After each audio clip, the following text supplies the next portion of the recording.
کہ جتنے بھی صحابی تھے سب کا علم اگر ملا دیا جائے تو علی کے مقابل قطعۃ من سبعۃ ابحر ایک قطرے کی مانند ہے. 7 سمندر علی کا علم تھا اور ہم سب کا ملا کے ایک قطرے کی مانند تھا.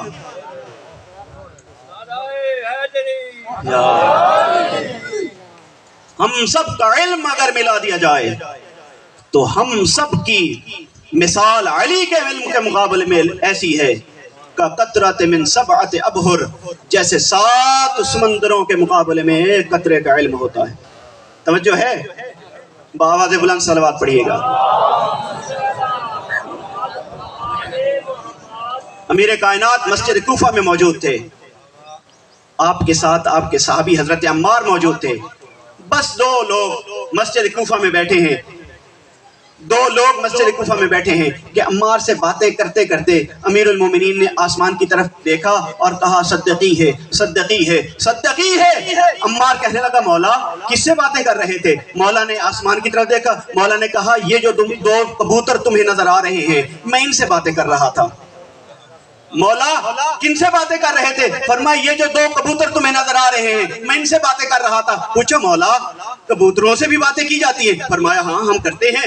کہا کیا بات ہو رہی تھی؟ جب عمار نے پوچھا مولا نے ارشاد فرمایا کہ یہ کبوتر یہ جو 2 ہیں ان میں سے ایک نر ہے ایک مادہ ہے. مادہ کو اپنے نر پہ یعنی کبوتر پہ تھوڑا سا شک ہو گیا. جب شک ہوا وہ کہنے لگی مجھے لگتا ہے تم مجھے آج کل وقت کم دیتے ہو، شاید کہ مجھ سے دل بھر گیا ہے. کہا یہ مادہ اپنے نر سے یہ باتیں کر رہی تھی. نر یہاں سے گزرتے ہوئے جب مسجد کوفہ سے گزرا اس نے مجھے دیکھا، مجھے دیکھ کے کہا خدا کی قسم وسیع مصطفیٰ کی قسم اس شخصیت کی قسم جو مسجد کوفہ میں موجود ہے میں تیرے ساتھ خیانت نہیں کر رہا. جب کبوتر نے یہ کہا تو میں نے اس کی طرف دیکھ کے کہا صدقی ہے صدقی ہے صدقی ہے، تو سچ کہہ رہا ہے تو سچ کہہ رہا ہے تو سچ کہہ رہا ہے.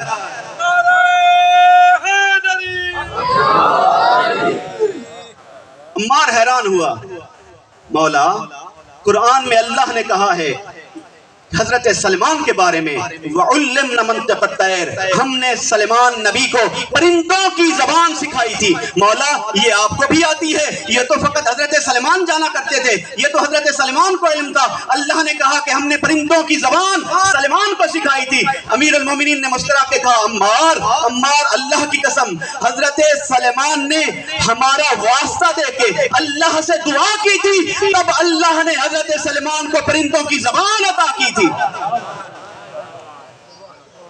جب سلیمان نے کہا تھا میرے اللہ محمد کا واسطہ، علی کا واسطہ، فاطمہ کا واسطہ، حسن و حسین کا واسطہ مجھے پرندوں کی زبان عطا فرما، ان کا علم عطا فرما، تو امیر المومنین فرماتے ہیں خدا کی قسم اس کے بعد حضرت سلیمان پیغمبر کو علمنا منطق الطیر پرندوں کی زبان کا علم دیا گیا. حضرت سلیمان پرندوں کی زبان میں گفتگو کیا کرتے تھے. توجہ ہے؟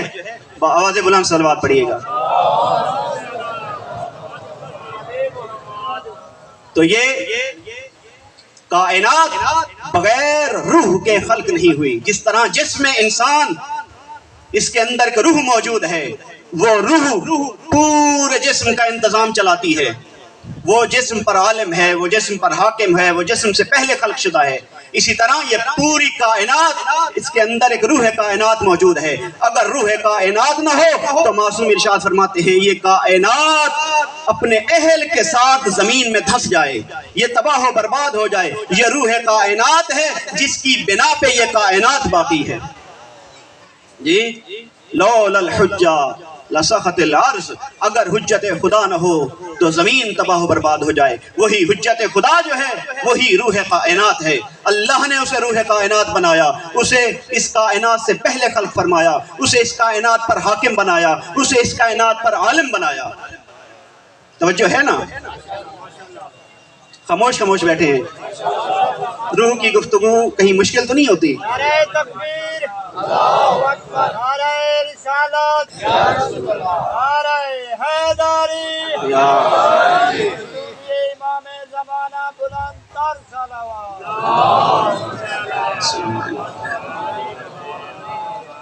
یہ جو روح ہے یہ کیا ہے؟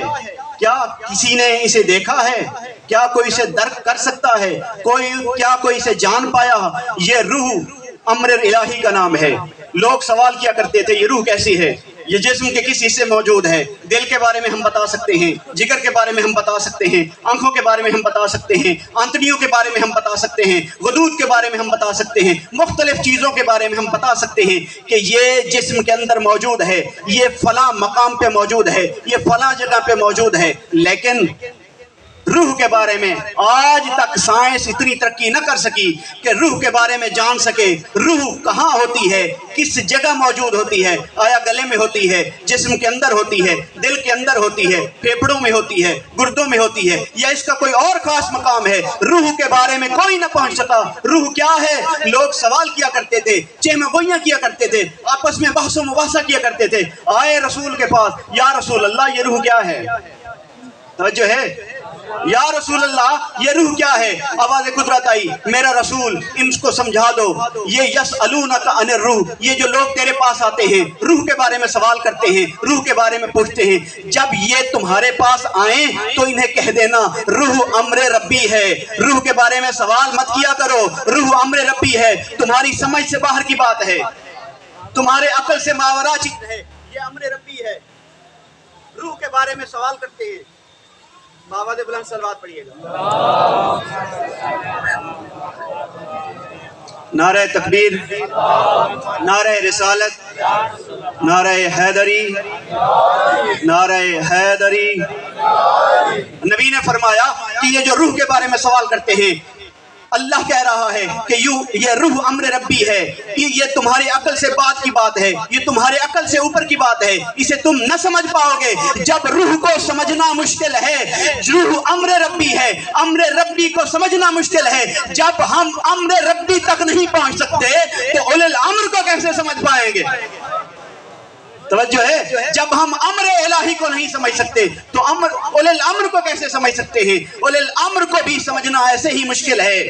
تبھی تو میرے نبی نے فرمایا تھا، یا علی تیری معرفت یا مجھے ہے یا اس پالنے والی ذات کو ہے، تیری معرفت، تیری کن ہے معرفت تک کوئی نہیں پہنچ سکا۔ اور جب آپ ایک جنگ سے فارغ ہو کے واپس آئے تھے تو امیر مومنین کو چومتے ہوئے میرے نبی نے فرمایا تھا، ماتھا چومتے ہوئے میرے نبی نے فرمایا تھا، یا علی تیرے اتنے فضائل ہیں، اگر میں ان لوگوں کو تیرے ان حقیقی فضائل تک پہنچا دوں، بتا دوں، خدا کی قسم تیرے پاؤں کی خاک کو اتنا اٹھائیں گے کہ وہاں کنویں بن جائیں گے، اور خدا کی قسم تیرے پاؤں کی خاک کو اپنی آنکھوں کا سرما بنائیں گے اگر میں تیرے فضائل بتا دوں۔ بآواز بلند صلوات پڑھیے گا۔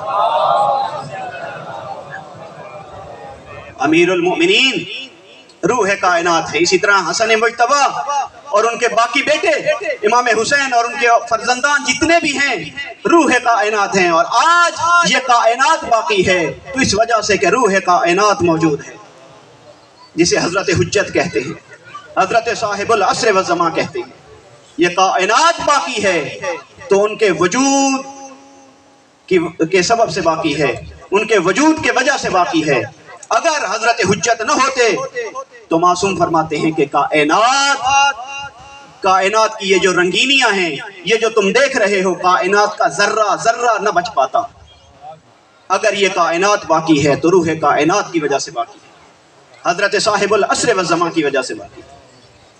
بآواز بلند صلوات پڑھیے۔ اور ان کے سبب سے نعرہ رسالت، نعرہ حیدری، آواز بلند تر صلوات۔ اللہم صلی علی محمد۔ اور ان اپنے جاننے والوں کو، اپنے چاہنے والوں کو حضرت حجت، حضرت صاحب العصر والزمان کبھی تنہا نہیں چھوڑتے، جب بھی ضرورت ہو مدد کرتے رہتے ہیں، مشکل وقت میں مدد کرتے رہتے ہیں۔ ہمیں نہیں احساس، ہمیں نہیں پتہ چلتا، لیکن حضرت حجت کی مدد شامل حال رہتی ہے۔ علامہ ہلی کا ایک بڑا مشہور واقعہ ہے کہ آپ کربلا کے لیے زیارت امام حسین کے لیے جا رہے تھے۔ علامہ ہلی امام حسین کی زیارت کے لیے جا رہے تھے، گھوڑے پہ سوار تھے۔ کہا چلتے چلتے راستے میں ایک نوجوان آ کے ملا، توجہ ہے، ایک نوجوان آ کے ملا۔ علامہ ہلی نے سوچا میں عالم دین ہوں، یہ نوجوان ہے، کیوں نہ اس کی تھوڑی تربیت کر لوں، اس کو تھوڑا مسائل سمجھا لوں، تاکہ ہمارا یہ جو سفر ہے یہ رائگاں نہ جائے۔ جا تو ہم ویسے بھی رہے ہیں، لیکن اس سفر تک پہنچتے پہنچتے کچھ باتیں ان کو سمجھا لوں، کوئی نماز کا مسئلہ سمجھا دوں، کوئی غسل کا مسئلہ سمجھا دوں، کوئی اور دین کی بات سمجھا دوں۔ کہا جب علامہ ہلی نے یہ سوچا، علامہ ہلی نے اس نوجوان سے کہا کہ اے نوجوان، میں چاہتا ہوں کہ میں تمہیں کچھ دین اور فقہ کے بارے میں بتاؤں۔ نوجوان نے کہا جی بالکل بتائیے، مجھے خوشی ہوگی۔ کہا کہ علامہ نے چلتے ہوئے کہا کہ اچھا یہ بتاؤ وضو کے واجبات کتنے ہیں؟ تمہیں پتہ ہے وضو کے واجبات کتنے ہیں؟ اس نوجوان نے کہا ہاں پتہ ہے۔ اچھا سنائیے۔ تو نوجوان نے وضو کے واجبات سنائے۔ اچھا ماشاءاللہ یہ تمہیں پتہ ہے، اچھا تھوڑا آگے چلے، اچھا یہ بتائیے کہ مبطلات وضو کتنے ہیں، کن کن چیزوں سے وضو باطل ہوتا ہے؟ اس نوجوان نے وہ بتائے۔ تھوڑا سا اور علامہ ہلی خوش ہوئے، اچھا وضو کے بارے میں سے پتہ ہے، غسل کے بارے میں پوچھ لیتا ہوں، اچھا یہ بتائیے کہ غسل کے واجبات کتنے ہیں، کن چیزوں سے غسل واجب ہوتا ہے؟ وہ نوجوان نے وہ بتائے۔ اچھا یہ بھی پتہ ہے، اچھا یہ بتاؤ کہ نماز کے واجبات کتنے ہیں، نماز کن چیزوں سے باطل ہوتی ہے، نماز کے لیے کن شرائط کا ہونا ضروری ہے؟ اس نوجوان نے وہ بتائے۔ علامہ بڑے خوش ہوئے اس پہ، کہا کہ نوجوان اس کا مطلب ہے دین کی طرف راغب ہو جی۔ کہا الحمدللہ۔ تو علامہ نے تھوڑا سا اور سوالوں کو تھوڑا سخت کیا جی، وضو غسل نماز سے ہوتے ہوئے سوالوں کو تھوڑا سخت کیا۔ اچھا یہ بتاؤ کہ دین کے بنیادی ارکان کتنے ہیں؟ اس نوجوان نے جواب دیا۔ علامہ بڑے خوش ہوئے کہ ماشاءاللہ اس نوجوانی میں آپ کو دین کی طرف رغبت ہے۔ علامہ نے مزید سوال سخت کرنے شروع کیے جی، نوجوان جواب دیتا رہا۔ علامہ نے پھر ان ابحاث کو چھیڑا جو خالص حوزے والی ابحاث تھی جی، جو حوزے میں علماء آپس میں کیا کرتے ہیں، جو عام لوگوں کو پتہ نہیں ہوتی جی۔ علامہ نے ادلہ استنباط پوچھی۔ اچھا یہ بتاؤ کہ جب کوئی فقیہ استنباط کرتا ہے تو کتنی دلیلوں کی بنیاد پہ فقیہ استنباط کرتا ہے؟ اس نوجوان نے وہ بھی بتا دیا۔ علامہ مزید حیران ہوئے، ماشاءاللہ تمہیں تو بہت سارا پتہ ہے۔ علامہ نے اپنے سوالوں کو مزید سخت کیا۔ علامہ سوال سخت کرتے گئے، نوجوان جواب دیتا گیا۔ توجہ ہے یہاں بیٹھنے والے مومنین کو، توجہ ہے جی۔ علامہ مزید اپنے سوالوں کو سخت کرتے گئے، وہ نوجوان ان کا جواب دیتے گئے۔ علامہ بڑے حیران ہوئے، ماشاءاللہ بہت خوشی ہو رہی ہے نوجوان تم سے مل کے، بہت خوشی ہو رہی ہے۔ لیکن علامہ کے ذہن میں کوئی اور بات نہ گئی۔ کہا کہ یہ نوجوان ہے، اس کو میں دین سکھانا چاہتا ہوں۔ علامہ کا اصرار تھا، علامہ ہلی کا، کہ میں کچھ نہ کچھ اس نوجوان کو سکھا کے بھیجوں جی، کچھ نہ کچھ اس نوجوان کو سکھاؤں۔ علامہ نے مزید اپنے سوال سخت کرنے شروع کیے۔ کہا کہ جیسے جیسے سختی بڑھتی گئی، وہ نوجوان اطمینان کے ساتھ ہر سوال کا جواب دیتا گیا۔ پھر علامہ نے ان مسائل کو چھیڑا کہ جو مسائل خود علامہ جن کے حوالے سے پریشان تھے، وہ مسئلے علامہ ہلی کہتے ہیں کہ جو میرے اوپر بھی واضح نہ تھے، میں نے وہ مسئلے اس نوجوان کے سامنے چھیڑنے شروع کیے۔ توجہ ہے ہمارے مذہب میں علامہ، یہاں پہ تو ہر کسی کو کہا جاتا ہے، لیکن فقہ کے باب میں جب بھی کہا جائے علامہ قال العلامہ، جب علماء کہہ رہے ہوں قال العلامہ، تو اس سے مراد علامہ ہلی ہوتا ہے، وہ اتنے بڑے عالم دین تھے جی۔ تو علامہ ہلی نے ان ابحاث کو چھیڑا جو خود ان کی حل نہیں تھی۔ علامہ نے کہا کہ میں نے جب ان ابحاث کو چھیڑا تو اس نوجوان نے بہترین انداز میں ہر ایک بحث کو منطقی انجام تک بھی پہنچایا اور اس کی دلیلوں کے ساتھ انہیں واضح کرنا شروع کیا۔ توجہ ہے ان کی دلیلوں کے ساتھ واضح کرنا شروع کیا۔ علامہ بڑے حیران ہوئے، بڑے پریشان ہوئے کہ یہ کون ہے۔ کہا کہ جاتے ہوئے تھوڑی سی دیر میں علامہ کے ہاتھ سے ایک عصا گرا نیچے زمین پر۔ علامہ عصا اٹھانے کے لیے نیچے جیسے ہی جھکے، اس نوجوان نے پہلے سے جھک کے عصا اٹھا کے علامہ کے ہاتھ میں دیا۔ جیسے ہی علامہ ہلی کا ہاتھ اس نوجوان کے ہاتھ پہ گیا، جیسے ہی ہاتھ گیا تو کوئی نورانیت اور کشفیت محسوس کی۔ جیسے ہی ہاتھ پہ ہاتھ رکھا، ایسے دیکھ کے کہا کیا آپ وہ تو نہیں کہ جن کے وجود کے صدقے میں خلق کیا گیا ہوں؟ کیا آپ وہ ہستی تو نہیں کہ جن کے وجود کے صدقے میں اللہ نے مجھے خلق کیا ہے؟ وہ نوجوان مسکرائے، علامہ سے ہی پہچانا، میں تیرے وقت کا امام حضرت صاحب العصر والزمان ہوں۔ کہتے ہیں جیسے ہی علامہ کو محسوس ہوا کہ میرا ہاتھ حضرت صاحب العصر والزمان کے ہاتھ میں ہے، تو فوراً وہیں پہ اس خوشی کے عالم میں بے ہوش ہو گئے۔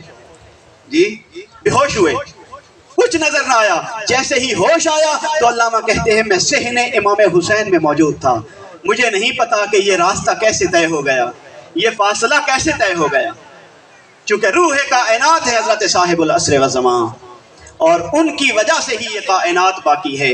تو اب آتے ہیں اس آیت کی طرف جب اللہ کہہ رہا ہے اے میرے رسول ان مومنوں کو کہہ دو، یا ایھا الذین آمنو، اے مومنو، اے ایمان والو، جب اللہ اور اس کا رسول تمہیں اس چیز کی طرف بلائے جو تمہیں زندگی دیتی ہے، جی جو تمہیں زندگی دیتی ہے، تو پھر تاخیر مت کرنا، دوڑے چلے آنا۔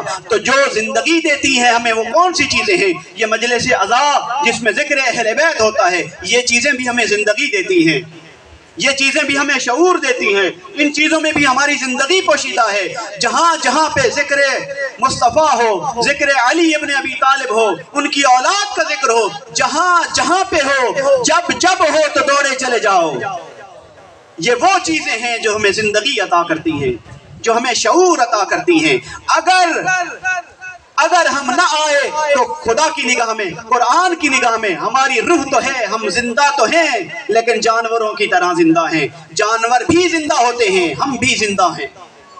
فائدہ نہیں ہمارے زندگی کا، کیوں؟ کیونکہ ہم نے روح کائنات سے اعراض کر لیا ہے۔ بلندر صلوات پڑھیے گا۔ بس آپ کی زحمتوں کو زیادہ طول نہ دوں، یہی وجہ تھی کہ اس زندگی کی طرف بڑھتے چلے گئے کاروان حسینی کے لوگ، جی زندگی کی طرف بڑھتے چلے گئے، اور عجیب لوگ تھے۔ امام انہیں کہتے تھے واپس چلے جاؤ، لیکن جب ان کے عقل و شعور میں یہ بات بیٹھ گئی تھی، زندگی وہ نہیں جو ہم جی رہے ہیں، بلکہ زندگی وہ ہے جو حسین کے ساتھ ہے، چاہے ہم شہید بھی ہو جائیں تب بھی زندہ رہیں گے، چاہے ہماری جان ہی کیوں نہ چلی جائے تب بھی ہم زندہ رہیں گے۔ ویسے زندہ رہے تو ہماری زندگی کوئی زندگی نہیں، زندگی وہ جو اہل بیت کے ساتھ ہو۔ اہل بیت کے ساتھ زندگی، انسان مر کر بھی زندہ ہے، اور اہل بیت کے بغیر انسان زندہ بھی مردہ ہے۔ یہ زندہ ہے، کوئی فائدہ نہیں اس کے زندہ ہونے کا، اہل بیت کے بغیر زندگی کیا زندگی۔ تبھی مولا واپس بھیجتے تھے، اپنے اصحاب کو کہتے تھے واپس چلے جاؤ، ان لوگوں کا معاملہ میرے ساتھ ہے۔ کوئی واپس نہ جاتا تھا، کوئی جانے کے لیے آمادہ نہ تھا، کیونکہ وہ سمجھ چکے تھے، وہ جان چکے تھے کہ زندگی، اصل زندگی امام حسین کے ساتھ۔ ایک نوجوان ہے جس کے لیے آپ یہاں پہ جمع ہوئے ہیں، 13 سال کا سن ہے، جناب قاسم کی عمر مبارک 13 سال ہے۔ جتنے بھی شہید ہوئے سارے خود گھوڑے پہ بیٹھ کے گئے، جناب قاسم کو امام نے خود بٹھایا ہے، گھوڑے پہ نہیں بیٹھ سکتے تھے، اور پھر پاؤں رکاب تک نہیں پہنچ سکتے تھے، اتنے چھوٹے تھے 13 سال کے۔ جب امام حسن مجتبیٰ کی شہادت ہوئی تھی، یہ معصوم بچہ 3 سے 4 سال کے درمیان تھا، امام حسین نے پرورش کی، بار بار آیا ہے اپنے مولا کے پاس، مولا مجھے جانے کی اجازت دیجیے، ہر بار امام واپس بھیج دیتے تھے۔ عجیب محبت ہے، شہادت کی عجیب خواہش ہے، بار بار آتے ہیں، بار بار واپس بھیج دیے جاتے ہیں، مولا مجھے اجازت دیجیے۔ فرمایا قاسم تو میرے بھائی کی نشانی ہے، تو اپنی بیوہ ماں کا سرمایہ ہے، قاسم تو میدان میں نہ جا۔ کہ ایک مرحلہ ایسا آیا کہ قاسم، شب عاشور تھی، قاسم ابھی بیٹھے تھے، امام حسین، امام مظلوم کربلا 10 محرم کو کل کے شہداء کے بارے میں بتا رہے تھے، ایک ایک کا نام لینا شروع کیا۔ قاسم اٹھ کے دیکھتے تھے کہ مولا کی نگاہ مجھ پہ پڑ جائے، میرا نام بھی لے لیں۔